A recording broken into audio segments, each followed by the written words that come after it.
সাকিব আল হাসান বাংলাদেশের ক্রীড়া জগৎ এমনকি দেশের সামগ্রিক আলোচনাতেও যিনি সবসময় কেন্দ্রবিন্দুতে থাকেন।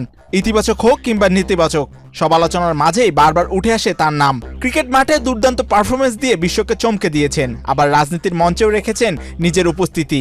প্রতিবারই নতুনভাবে নিজেকে সামনে এনেছেন সাকিব। এবার একদম নতুন চমক দিয়ে হাজির হচ্ছেন বাংলাদেশের সাবেক এই বাঁহাতি অলরাউন্ডার। আর এবার তার গন্তব্য মাঠ নয় বরং সংবাদ মাধ্যমের জগৎ।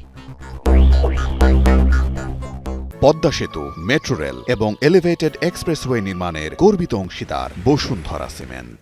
ব্যাট বল হাতে যিনি বছরের পর বছর ক্রিকেটের দাপট দেখিয়েছেন, সেই সাকিব এবার নামছেন এমন এক অঙ্গনে যেখানে নেই রান বা উইকেটের হিসাব, যেখানে আছে খবর বিশ্লেষণ আর চারপাশের বাস্তবতা তুলে ধরার চ্যালেঞ্জও। শুধু দেশের খবর নয় বরং বিশ্বজুড়ে নানা বিষয় তুলে ধরার পরিকল্পনা নিয়ে আসছে এক মিডিয়া প্ল্যাটফর্ম, এমনটাই সংবাদ মাধ্যম বাংলা নিউজকে জানিয়েছেন সাকিব। ক্রিকেটে সাকিব নিজের জায়গাটা অনেক আগে শক্ত করে নিয়েছেন, কিন্তু তিনি কখনোই শুধু একজন ক্রিকেটার হয়ে থাকেননি। সময়ের সঙ্গে নতুন নতুন ভূমিকায় নিজেকে তুলে ধরেছেন ক্রিকেটার থেকে বাংলাদেশের রাজনীতিতে।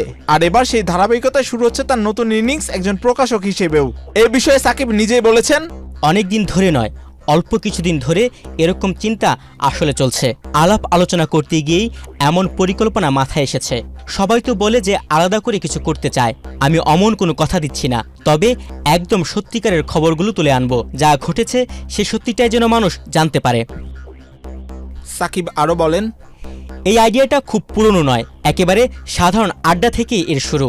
আরও কিছু ব্যক্তিত্বদের নিয়ে সেখান থেকে ধীরে ধীরে তৈরি হয় এমন পরিকল্পনা। ইতিমধ্যে প্ল্যাটফর্মটির কাজ অনেকটাই এগিয়েছে। সামনে টেস্ট রান হবে, তারপর ধীরে ধীরে পূর্ণাঙ্গভাবে যাত্রা শুরু করবে।